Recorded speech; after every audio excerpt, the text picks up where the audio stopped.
Welcome to the Actor's Choice, where the actors and actresses have a chance to talk about themselves and their careers. Join us now for the next hour as we explore the marvelous industry of acting by actors and actresses from today's exciting show business world. And now, direct from Hollywood, here's your host, Ron Brewington. Hi, everybody. I'm Ron Brewington, and welcome to the Actor's Choice.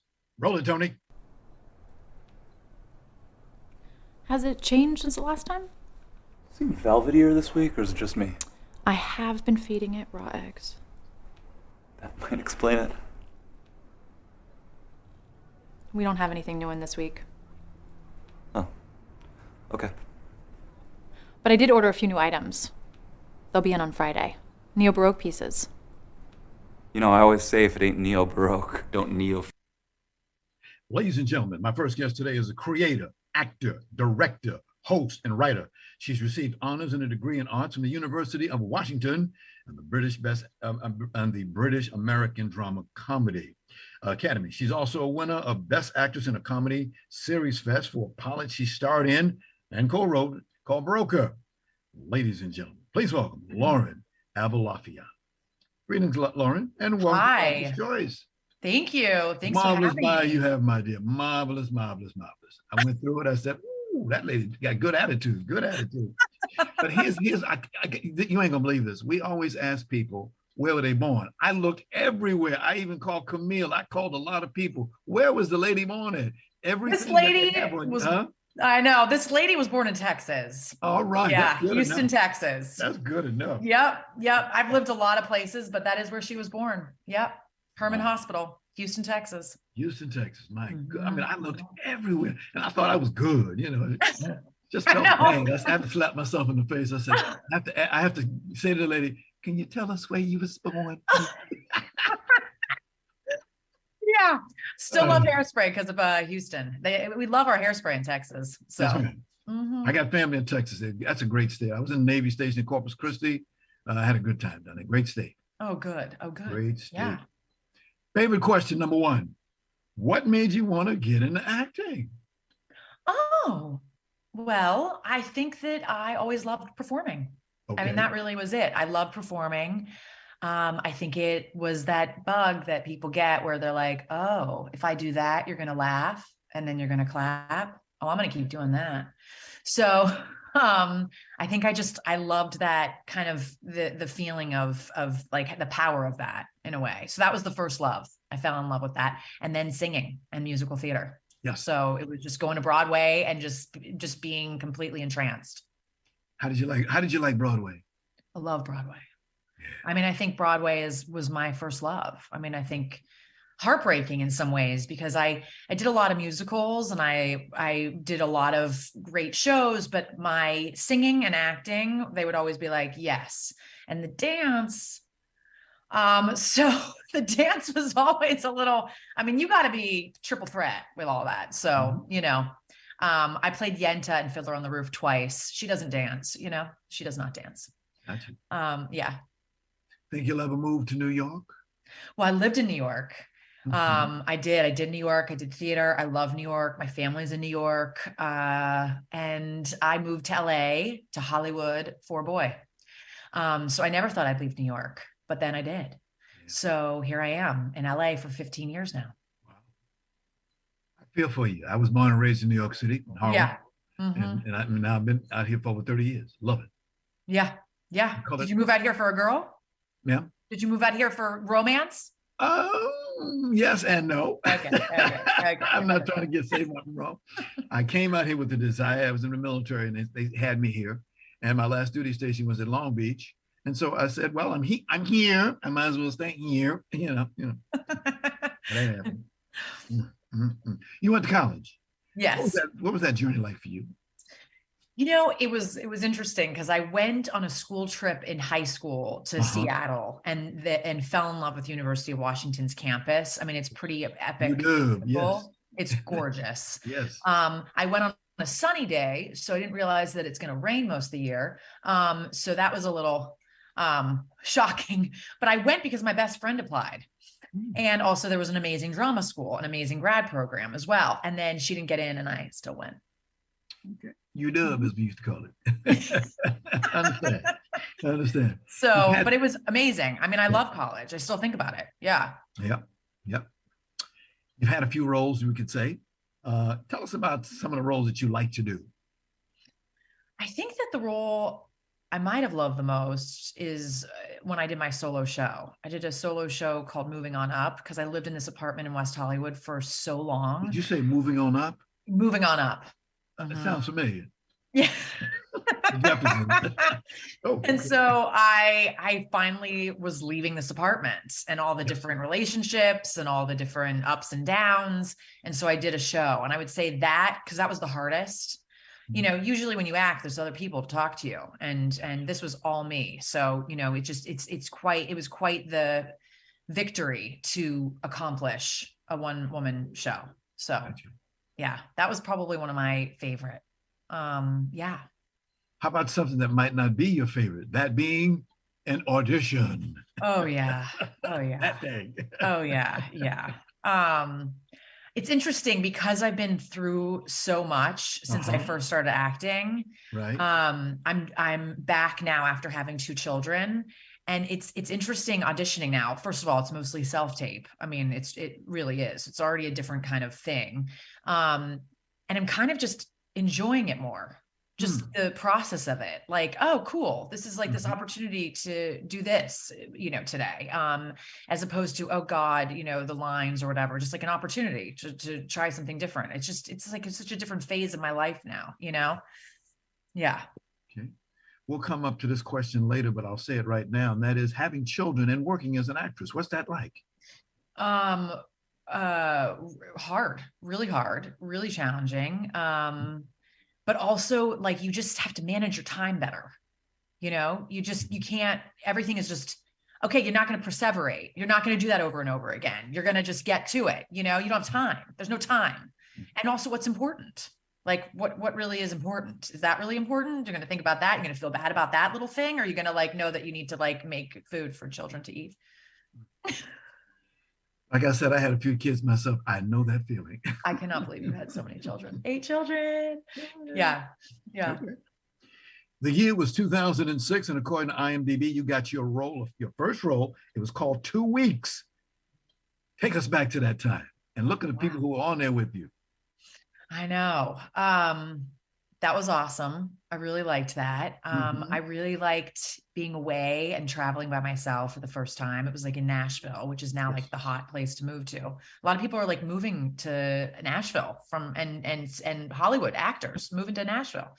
And I was so great. I remember being nervous, but I also remember just being like, oh, I love this. Like the set. I mean, it's just so exciting. Set is so fun, you know? Yes. So it was great. It was really great. 2014, you did another film called $50,000 K and a Call Girl, a love story. Yeah, that was also really great. I mean, you know, what's cool about these 2 that you're pulling up is that I traveled the country with 50K and a Call Girl, because it was basically about a guy that is dying and he gets $50,000, which I guess now probably, you know, wouldn't carry you that far, but he takes it to do whatever he wants. Like, you know, you're going to die, and then you really get to do what you want to do. So we like traveled the whole United States of America, and we did all these crazy things. We jumped out of a plane, you know. Yeah. I mean, it just was all the dreams that you would wish. And so it was really great. And it was really kind of like get on the road and act, and, you know, like it felt like the olden days of acting, you know? Okay. When I was doing my research about you, they called you, quote, a tall drink of tightly wound boiling hot water. I said, okay. Critics, you know, they have words of wisdom. I think that it's the comedy that I have. It comes from like this kind of like, it's like a crank that happens, you know, just like comes out and then it like boils, you know? So I think that's probably why that line was maybe written. Yeah. And, you know, erotic, but also works for, you know, comedy. Got you. got a quick picture that I found. You being a mama, can you put that picture up? Ah, look at you. Oh, Found that yeah. one. Yeah, so cute. Oh my God. That's the first baby.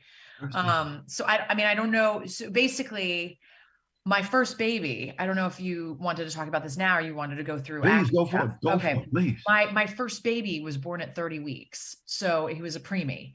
And at 30 weeks, I had an emergency. I had to go to I was rushed to the hospital. I had abdominal hemorrhaging that led me to an emergency C-section. And then it was 2 months in the NICU where he got meningitis and almost died. So this leads me to kind of my like next creative piece of my life is I would share that story with like mommy and me support groups. Yes. And they would all look like, oh my God, you know, and I would look at them and say, yeah, fortunately that was my exact birth plan. And they would all laugh because obviously it wasn't my exact birth plan. So then I kind of put together that in telling my story, I could start healing myself and other people who don't have it so easy. And then over the pandemic, I animated the story.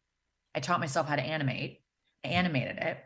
And then I started basically entering all these film festivals. So I've done 8 film festivals with it. I play a lot of the voices, and it's been like this next iteration of my creativity and my, you know, because it's all the different tools, but the animation was new, you know, and then directing it was a new kind of thing for me. So that was that picture just like brought that up, you know, that was this, you know, your kids can inspire you too. I mean, they really can. I always wanted like, what's the thing, you know, what's going to be my thing?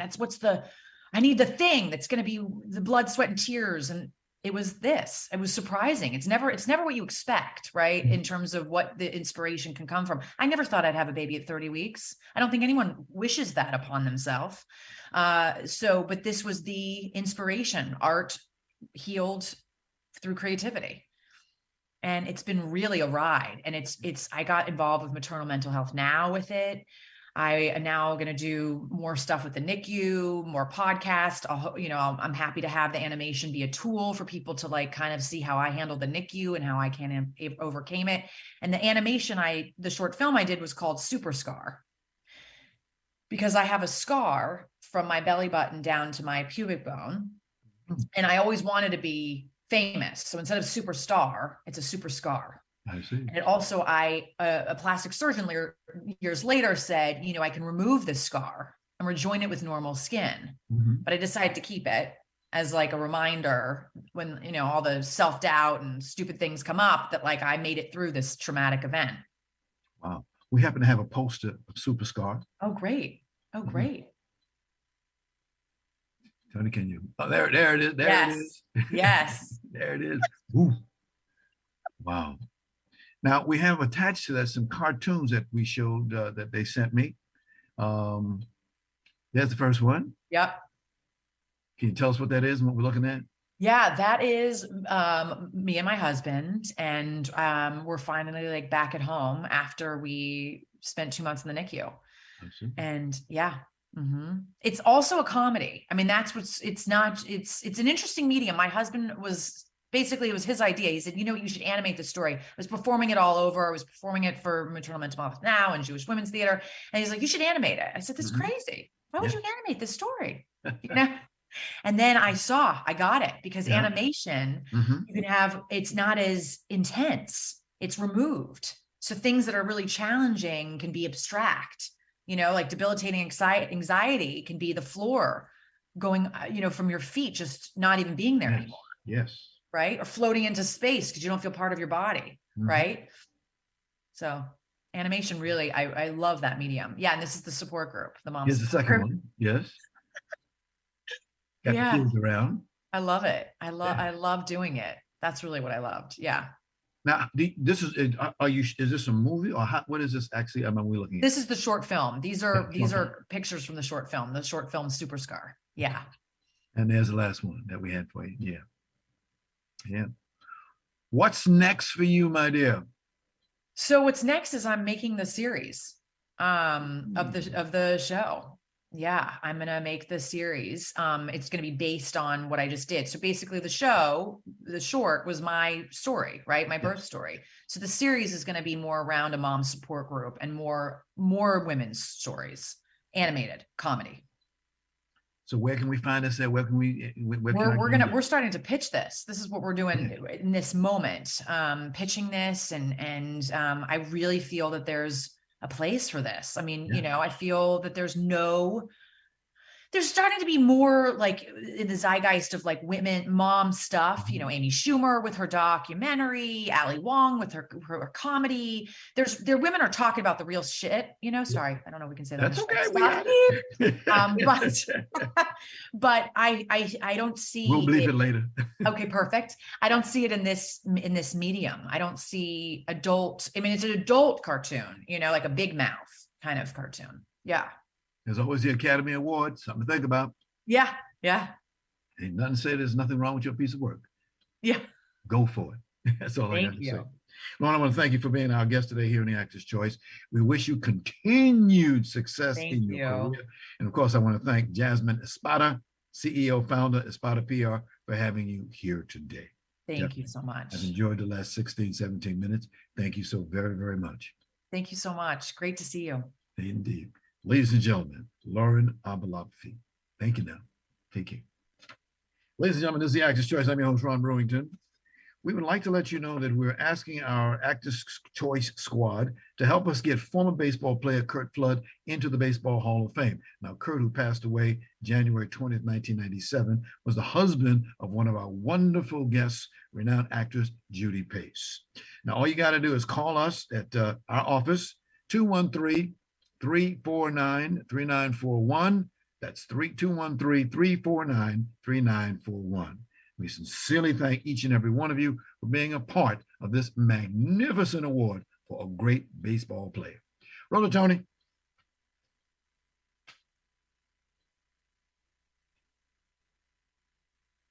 Hi there. My name is Sherri B. Quinones, and I live in Los Angeles. I'm living my second best life, and I'm a middle-aged lady. And my dad was a coach, and I have participated in athletics and sports activities virtually all of my life. For individual activities. Ladies and gentlemen, my next guest is a well-known folks caller by a different name. Started out her career as a youth, joined the Chicago Fire team, and worked there while the Chicago film industry grew. She was given some opportunities, and nothing wrong with that. And she got real good at what she was doing. And then she decided to take a leap of faith, so I'm told, and come here to Hollywood, California, where the rest is history. Ladies and gentlemen, please welcome Sherri Belinda Quinones, AKA Sherri B. Sherri B, how you doing? Hey, Ron, good morning. Did I see you moving or something while we were showing the video? Yeah, I was like, where did you get that first one? I was like, oh my gosh. Oh yeah, we find these things. Oh yes, I look for things like that. Oh wow. Because you have so much that you've done, and we'll be talking about it, but there's a lot of things out there. I want people to see that lady there. We're very blessed that that the gentleman that you work with and work for, Jerome Roe Brooks, was able to send you here today. We thank him for that. So thank you. Okay. Thank you. All I say is one thing. Welcome, Sherri B, to the Actor's Choice. What a story you have, my dear. It said that you, after you got here to Hollywood, that you slept in your car for over a year. Yeah, the year before I came, I slept in my car when I came back and forth. My story is I'm a native Chicagoan. Yes. And I lived a normal life, I guess, working for the Chicago Public Schools and on the side and raising children. And then about 2 years before I moved here, which was 6 years ago. Yes. I had to find a way to support myself. So I had interviews. So I would get off of the plane and get my car here. And that's why I slept in. And I showered, night before the interview, because you have to come early. And gotcha. And then you must have had a lot of inspiration, huh? Showered at the Y. Oh yes. Oh yeah. That's what it's there for. That's what it's there for. Indeed. What inspired you to become an actor? My second grade play. called Baby Bunnies. And yeah, I got a role as the mother bunny. When I stepped on stage, I was in second grade. The audience was on their feet. I was, admonishing baby bunnies. Maybe I'm good at that. I don't know. Okay. And since then, I just had the bug. Anything acting, all things acting, anything that I could do. But when you have children, kind of, get them up and out. Yes. I couldn't focus 100%. So I made up my mind that when they were ready, I could come to LA. And that's actually what I did. Wow. Now, before we move on, you did come from Chicago, Illinois. That's where you were born? Absolutely. That picture, every time I see it, I love Ron, it. you're getting me. You're getting me. That's right in the middle of the town. Wow. Amazing. Wow. Third largest city in America, as they call it. Oh, my goodness. Let's take you to the year 2019. You did a movie called Letting Go. Was it short? Tell us about that. You played yourself. It was a short film. Oh my God, you found everything. I did a short film. Letting Go. You dug up all my history. This is like a walk down memory lane, a wonderful. And yeah, I did that. And modeling was big.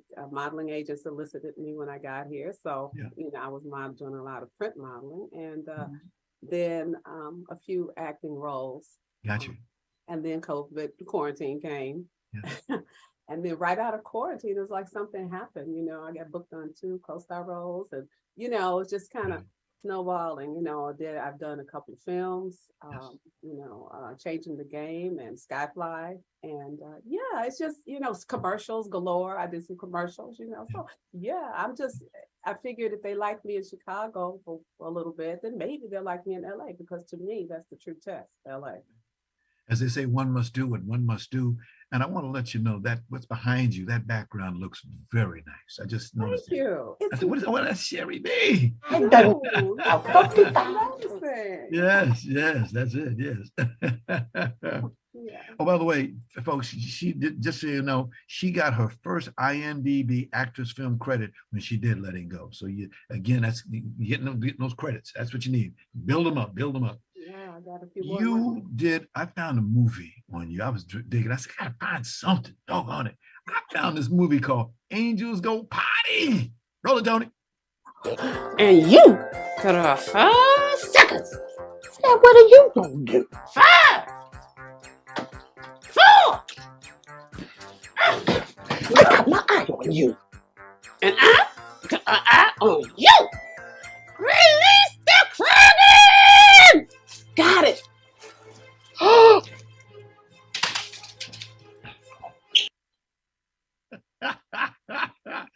Could the audience hear that? Because when you'll see it when we send you a copy of the film, you'll see it. Okay, I was just like, okay, got it.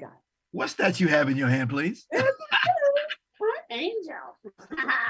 Oh, I'm working angels. I just want to say hi. Okay, hi. Say hi. Say hello.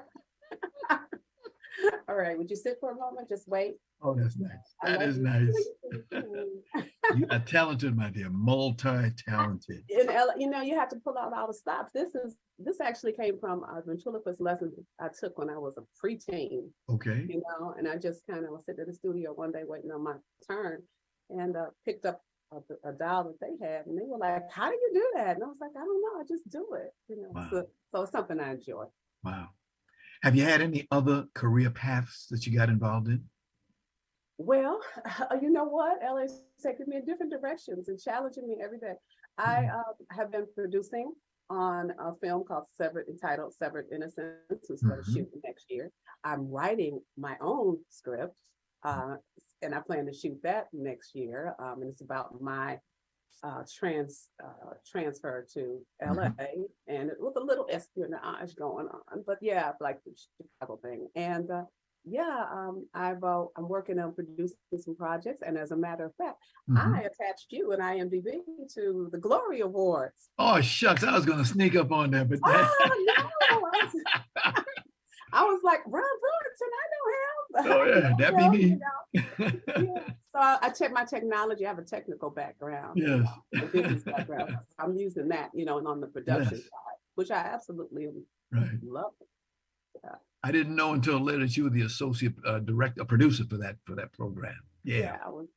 And Russ Jordan, remember him? Ross Jordan, we have Ross in common. Yeah, yes. Ross Jordan is amazing. He is. We're trying to get him on the show now. He's busy. Oh yeah, he's good. He's good. Yeah, he's a good interviewer. He's a good cinematographer. He is very talented, and I enjoy working with him. Yes.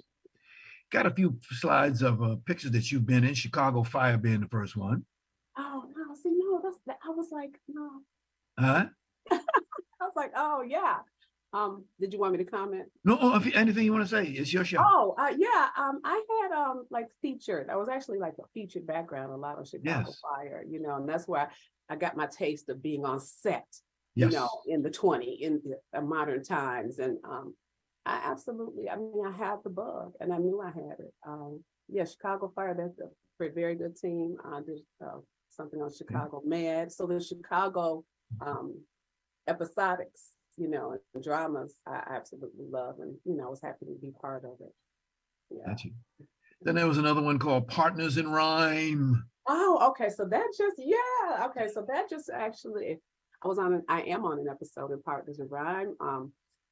Shout out to Bentley Powell Evans and MC Light and Rolanda Watts and G and Luscious T and everybody, Chloe. And the whole Tater Pazan with the hair, the whole set is very warm. It was very warm to be on, and it was a co-star. I had a co-star role on that, and it just came out last. Here's another one for you. Truth Be True. They liked me. My agent, in terms of typecasting, liked me for the authoritative role. So I was. It hasn't come out yet. Now this hasn't dropped yet. Yes. However, I have my scene is conversing with an A-list, very good actress, and I was really happy to share with her. But I don't know if I can even say. But I was a parent. Yes. I was a serious parent. Yes. As long as you're there, you got a credit for it. That's all that counts. I got credit, and I did a lot of talking. There you go. That's what it's all about. Ladies and gentlemen, prepare yourself, because guess what this lady is involved in? We call it Creed number 3. Oh, I was a reporter on Creed. It didn't end up being a speaking role, but I was on the, right. Paid. Doesn't matter. On your record. And that's I'm telling you, Michael B. Jordan and his team, A1. I can't wait to see it. A1. Wow. We just happen to have a small clip. Roll it, Tony. I spent the last 7 years of my life living out my wildest dreams. Bianca, Rocky, my dad. This was built on their shoulders.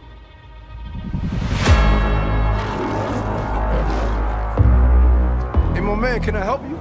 Let me get an autograph. Nah, I ain't signing an autograph, but you get off my car. You don't remember me, huh?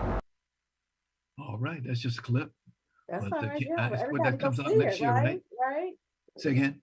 Creed 3, everybody see it, right? Yeah. I'm a big Rocky sequence fan, It's good when you go from 1 to 2 to 3. Obviously, in Hollywood, they got the money. They'll spend it. If they think it's worth putting money into it and invest it, they'll do it, as you know. And that's what's happening here. And you're in it. Your name is all in it. I said, go ahead, girl. Go ahead. We talked about it just briefly. Tony, can you show us that Gloria Awards event that there it is. Yeah, there it is. There it is. Oh, there it is. Ross, Gloria Zervine. I see myself in there. There's me in there. Yeah, I see myself. Yeah, and I love your voice. I love your voice. Thank you. The Gloria Awards are an award show that its accolades, awards, or acknowledges community service from professionals, educational contributions, just community contributions overall. Basically with the minority community, Black community, community. Yeah. Question: what inspires you? My brother. Other actors inspire me in terms of acting and being here and networking. I'm doing an awful lot of that, and because to be an actor can be kind of lonely, I'm learning because the schedule's different and the schedule pivots, on a dime, and you just have to kind of go with it. And everyone doesn't understand that. So what inspires me is my brother. He is a musician, a professional musician, Chris Foreman in Chicago, jazz musician. He's played with the greats, and he has a CD out. And he's blind. So my brother, and he navigates this world. He's always gone. He's always networking. He's always doing something, and he navigates this world. So he's like my role model for just to keep going. If he can do it, and can't see the world, I could certainly try to do it. And I have all my senses. So my brother, yeah, he just keeps going. He's a dynamo. That's what this life is all about.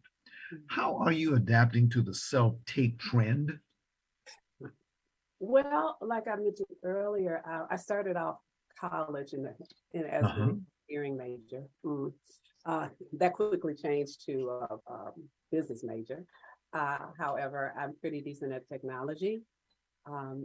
So I'm happy I think I'm pretty good at it. I've set up you have to have a setup. I've advised others. I've helped others produce like in their homes, studios. So yeah, I've worked in that production capacity for others. And I help my people call and ask questions, and I'm like, no, you do this in Zoom. I know you do that in Zoom.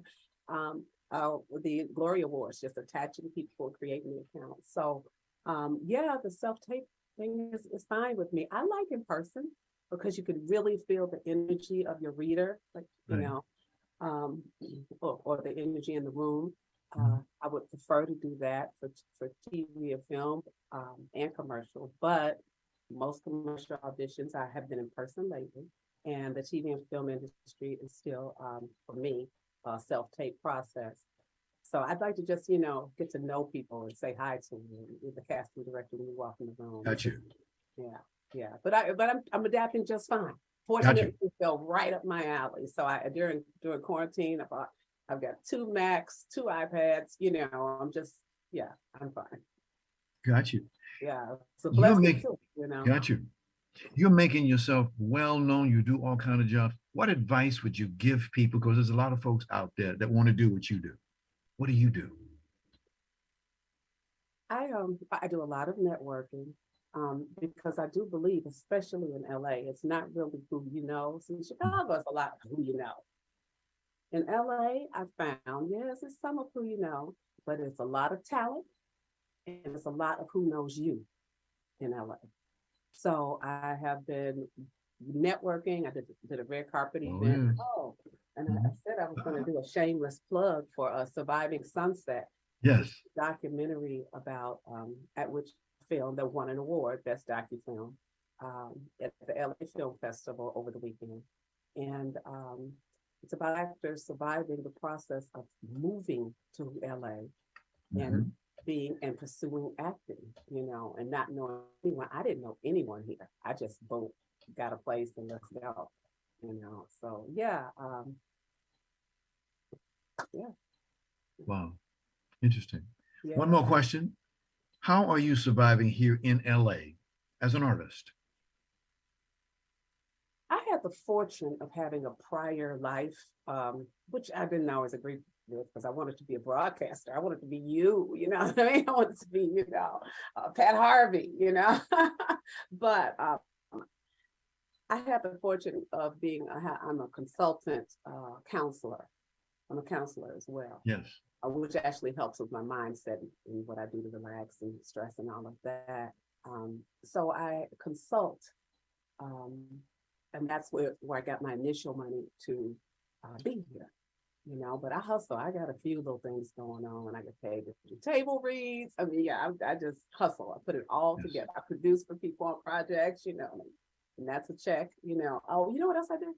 When I get bored, or which I haven't really been, I go to work on CSI Vegas as Paul Newsome's double for filming. So yeah, just fun stuff. Anything I can do on set or to be around the industry, the answer is always yes.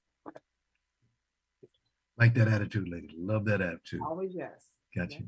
Sherri B, want to please come back again. What a story of your life.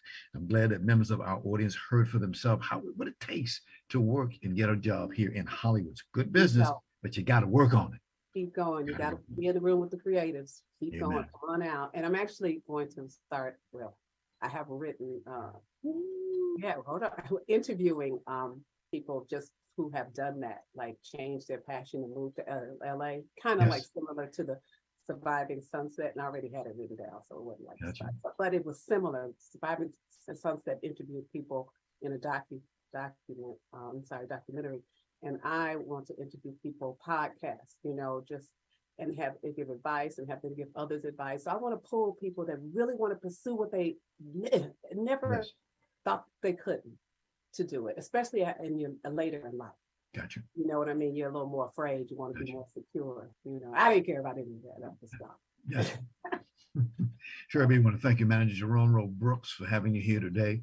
Best wishes, ladies and gentlemen. Please welcome and say goodbye to let me say this right. Sherri Belinda Quinones, aka Sherri B. Yeah, thank you, Ron. Thank you for having me. My pleasure. Keep going, everybody. Keep going. Yep. Got you. Okay. This is the Actor's Choice. I'm Ron Brewington. Roll it, Tony.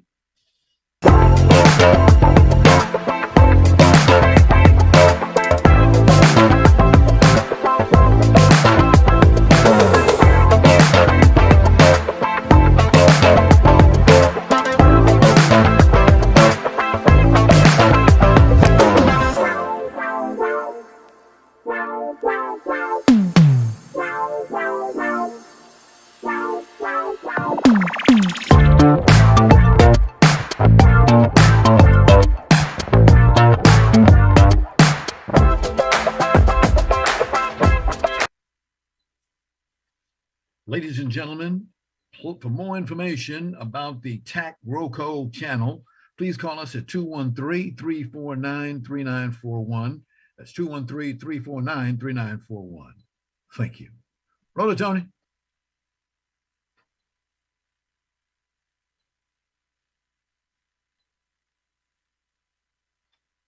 Give me the purse.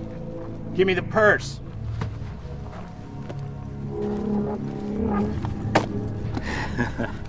Well, looky here.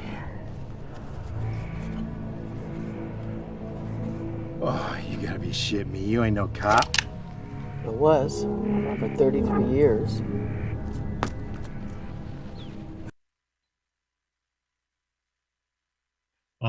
Ladies and gentlemen, my next guest today, he is a well-known veteran filmmaker and actor. He lives in southern New Mexico. Now, when you talk to this gentleman, you will find out that he has always had a huge proponent for bringing the larger film industry to where he lives to create more high-paying jobs for local film students, local union members, and many, many others.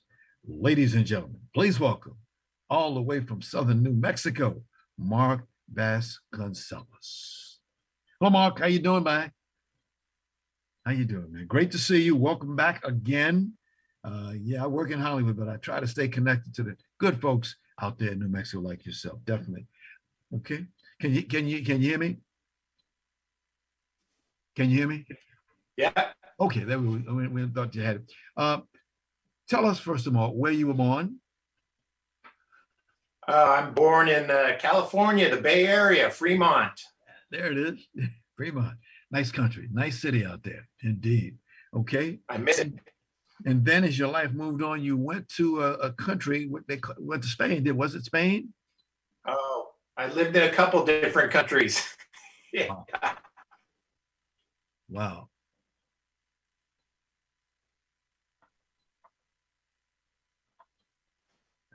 Can you hear me? Freezing up. Yeah, everything we got freeze up there. Oh. How about now? Yeah, I lived in Spain, Italy, France, a couple different ones. Got you. And then in the 1990s, you came to Los Angeles to pursue an acting career. What was that like? That was a big change for me. Uh-huh. It was a lot of fun. I was fortunate enough to walk into a job at Bob Hope Productions. Uh-huh. So that was nice, being able to work and study acting at the same time. And I got a paycheck, and it all worked out real well. So it's difficult to survive in LA when you want to study acting and get into acting, but working for Bob Hope was a godsend. It was a dream. Got you. According to IMDb, in 1987, you did a job, IMDb production assistant credit for Delta Fever. Remember that one? Oh my God. Yeah, that was like my first feature film that I worked on as crew up in the California Delta. We had a blast. I was just out of college, I think, when we did that. Got you. Now, then, let's fast forward to 1991. You did Beverly Hills 90210. Yeah, that was very interesting. That was kind of my introduction into being on sets in Hollywood. It was interesting. It was fun. Got to hang out with all the big names, and it was quite a learning experience. Wow. Ladies and gentlemen, I'm going to take you through something that you might find very interesting. That man that you see sitting right there, here's what he's qualified to do. You ready? In 5, 4, 3, 2, 1. Actor, sound department, producer, camera and electrical department, director, cinematographer, additional crew, writer, location management, casting director, stunts, art department, second unit director or assistant director, costume and wardrobe department, editorial department, music department, script and continuity department, transportation department, and self.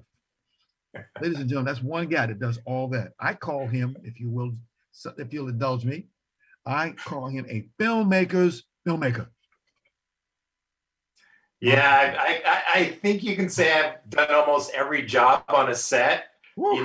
So I've covered both sides of the camera. Yes. And I was fortunate enough that someone said, hey, you should try some acting. And that's kind of how I fell into acting. Yeah. I really didn't have any plan to be an actor. Right. Wow. It was interesting that you did a movie in 2014. And it went back to the acting again. It was called Big Mistake. Remember that? Oh, yeah. Oh, yeah. Yeah, that was nice. I had a friend who lived up in Albuquerque, and he got into filmmaking. And so he called me up and say, hey, I need you on this movie. And I'm like, heck, I'm there. So I went up there for a week of filming and knocked out all my scenes. And the movie's out on Tubi TV, so you can see it for free. That's what's great. Wow. Just happen to have a small clip on Big Mistake. Roll it, Tony. People like stories that make them feel good. Romance and happy endings. It's not mine. If you want to find my daughter, all you have to do is follow the booze and the party scene. Hey, you're not one of the bouncers. Yeah, I don't think this is such a good idea. Don't worry about it. Wow, you do some good stuff there, my brother. You do some good stuff. How do you define yourself, Mark? How do you do that? How do you feel about it? Acting's definitely a technique and a process that you really need to learn. Yes. And I studied under Stella Adler, so you really learn a good technique and a good process. And when I step into a role, I try to eliminate Mark as much as possible. Because basic rule 1 is you want to be true to the character that you're playing. Wow. That's bad. So, sounds good. Question. What's it like making films in today's world? Oh, today it's amazing because, we're in the digital realm now. So everybody can make films, anybody can make films. People are making films on their phones, which is fantastic. Excuse me. So yes, man, got my phone. Exactly. And the thing is, there's a lot more competition, but there are a lot more venues to get your work out. Yes. So it's amazing, what technology has done for us, filmmaking wise. And like I said, you can make movies on your phones. Kids are making movies on TikTok. People are becoming stars on the internet. So, it's just another way to get your art out there. And before, people were shooting on film and it was super expensive. I shot one movie on film itself. And it was tough to do. It was expensive to do, but now you can do a feature film for pennies, really. Yes, yes. And the other day I saw a movie, King Kong, the 1993 version. And of course, you see, remember that 10 Commandments, every time they play it, tears come to your eyes, especially when he says, I am. These are movies back in the day. Now look what we got. Oh, I know. It's amazing. And then you have all the different streaming services and digital venues, so you just got to make your art however you can, get it finished, and then get it out there. Got you. Do you do stage work, sir? When I was living in LA, that's where I mostly did my stage work. That's where I did a lot of training. I did several plays at the Actor Circle Theater, and it's a different beast. It's 90 minutes of focus and concentration without second takes. You just got to go with it. So it's a good learning foundation if you want to be an actor. Do theater, because that really gives you a solid background.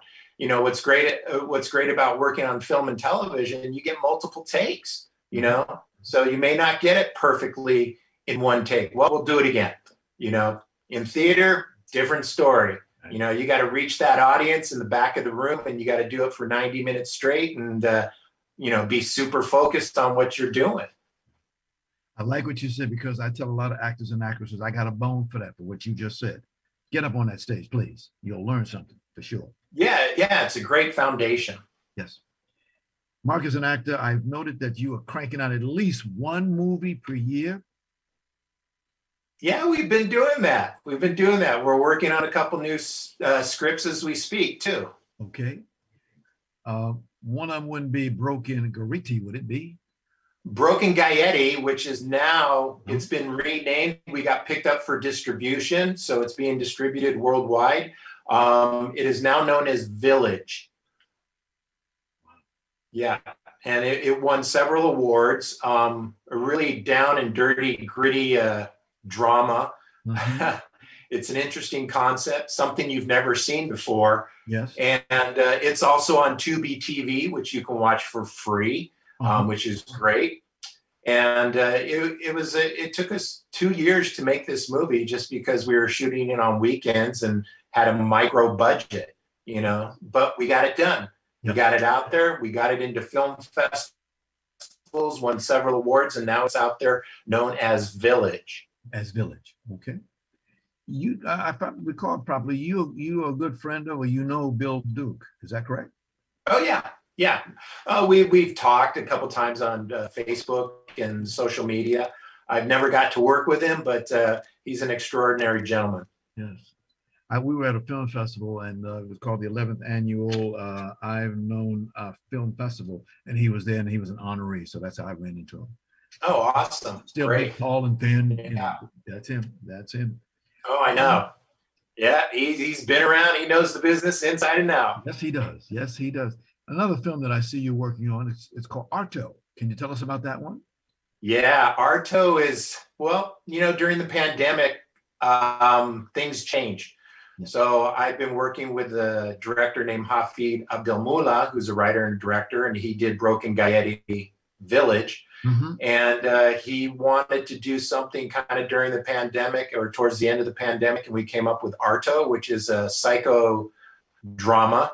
Uh-huh. And we're sending it out right now to select film festivals, hoping that we can get it up for Oscar contention.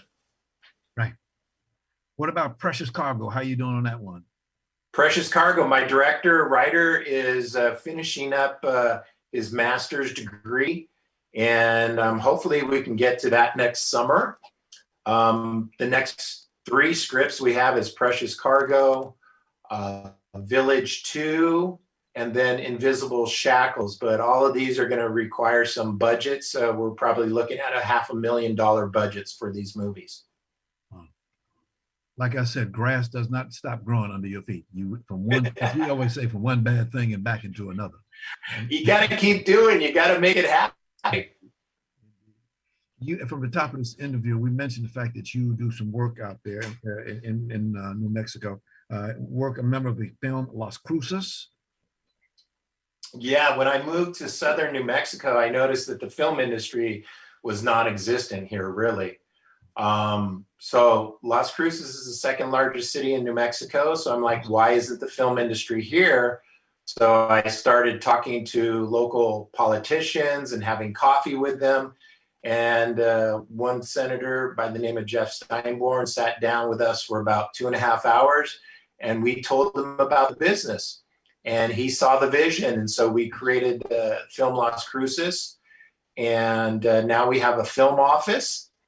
And we're getting some big movies in here. We had Mel Gibson come in. We had Bruce Willis come in. We had Dolph Lundgren come in. And we're on the map. And people are getting good paying jobs when the film industry shows up here. Wow. Mark, you're beautiful, man. You're out there, you're doing good work. Keep it up. Give my best to all the good folks out that way. Let's see, there was a lady I was working with. Oh, there it is. Her name is Melissa Chambers. Okay, that's awesome. I'll have to get in touch with her to get her back on there. Also, Ramona Emerson is another lady that we for me, wonderful talents, and it's great to see what people kind of did over the years. They took on different things, created different projects, and other New Mexico actors, directors, producers, etc. Please see more of that. As they say, eat the chicken. Eat is it chicken or turkey? Art, Ron Irwin's Lose Life: The Way to Lose Weight. Larry Buford's book To the Future: Time Travel Message in a Capsule. State Farm agent Carla Green and veteran actor Rob Brownstein's Actor Training School and Actors Stage. Much thanks to our guest today, actor, director, writer Gloria Aboulafia, actress, producer Sherri Belinda Quinones, aka Sherri B, and of course, veteran actor, filmmaker Mark Vasconcellos. Man. And of course, special thanks to our ever-growing audience. Be well.